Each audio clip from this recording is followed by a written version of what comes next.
আল্লাহ দেবে না আপনাকে যদি সেটা আপনার জন্য কল্যাণকর না হয়। যদি কল্যাণকর হয় তাহলে আপনি জেনে নেন আল্লাহ এটা আপনাকে দেবে, যেহেতু রাসূল ওয়াদা করেছে। ওয়াযালিকা কুল্লা লাইলা, আর সেই মুহূর্তটা প্রত্যেক রাতে আছে। সুবহানাল্লাহ, প্রত্যেক রাতে। যে চায়, যার যে পেরেশানি আছে আমাদের কাছে দোয়া করেন, আমাদের কাছে দোয়া চান, কোনো প্রয়োজন নাই। আপনাকে রাসূল সাল্লাল্লাহু আলাইহি ওয়াসাল্লামের পক্ষ থেকে জানিয়ে দেওয়া হয়েছে, কোনো হুজুর লাগবে না বান্দা, তোমার দোয়া ডাইরেক্ট কবুল হবে। তুমি সেই সময়টা শুধু তালাশ করো, সেই সময়টা কোথায়।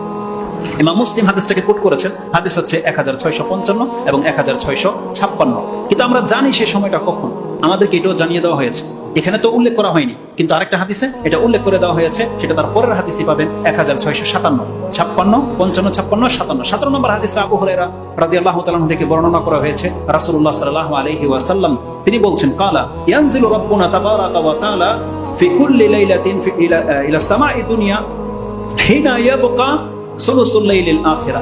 আল্লাহ সুবহানাহু ওয়া তাআলা প্রথম আকাশে আসেন প্রত্যেক রাতের শেষ অংশে, যখন রাতের 3 ভাগের 1 ভাগ বাকি থাকে। তার মানে রাত যদি হয় 10 ঘন্টা তাহলে শেষের 3 ঘন্টা, রাত যদি হয় 8 ঘন্টার তাহলে শেষের 2 ঘন্টা, ধরে নেন 12 ঘন্টা। ওই সময়টা আপনি আল্লাহ সুবহানাহু ওয়া তাআলাকে আপনার প্রয়োজনের যে কোনো কিছুর জন্য আপনি আল্লাহকে কাছে পাবেন। কি হয় সেই সময়গুলোতে? রাসূলুল্লাহ সাল্লাল্লাহু আলাইহি ওয়াসাল্লাম বলছেন, তখন আল্লাহ এসে তাকে বলে, ইয়াকুল মাই ইয়াদউনি ফাস্তাজিব লাহ, কে আছে আমাকে ডাকবে, আমি তার ডাকে এখন সাড়া দেব। আল্লাহ বলছে কে আছে। এখানে কোন নবী, রাসূল বা ওলির কথা বলা হয়নি। আপনি বলেন যে আল্লাহকে আমাদের ডাকে শুনবে, আল্লাহ বলছে হ্যাঁ ডাকে শুনবো, তবে এই সময় আসো, যে সময় আমি ফ্রি থাকি।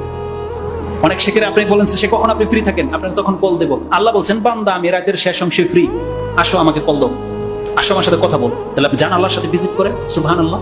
আরে যদি মন্ত্রী, একটা এমপি, রাষ্ট্রের প্রধান যদি বলে দেয় তুমি আসর থেকে মাগরিব পর্যন্ত যে সময় আসো আমাকে পাইবা, আপনার 2-3 দিন ধরে ঘুমই হবে না, ঘুমই হবে না। আর আল্লাহ সুবহানাহু ওয়া তাআলা বলেছে বান্দা আসো, কে আছো আমাকে এই সময় ডাকো, আমি ডাকে তোমাকে ডাকে সাড়া দেবো। কার ধর্ণা ধরার প্রয়োজন আছে আপনার? কোন ওলির দরকার? আপনাকে আল্লাহ ওলি বানিয়ে দিয়েছে।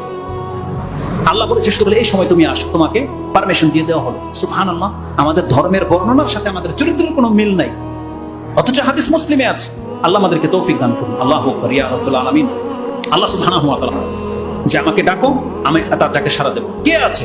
ওমাইয়াস আলুনি বা ওতিয়াহু, কে আছে আমার কাছে চাইবে আমি তাকে তা দেব। কে আছে? আল্লাহ সুবহানাহু ওয়া তাআলা বলেন ওমাইয়াস্তাগফিরুনি, কে আছে আমার কাছে ক্ষমা চাইবে, ফা আগফির লাহু, আমি তাকে এখন ক্ষমা করে দেব।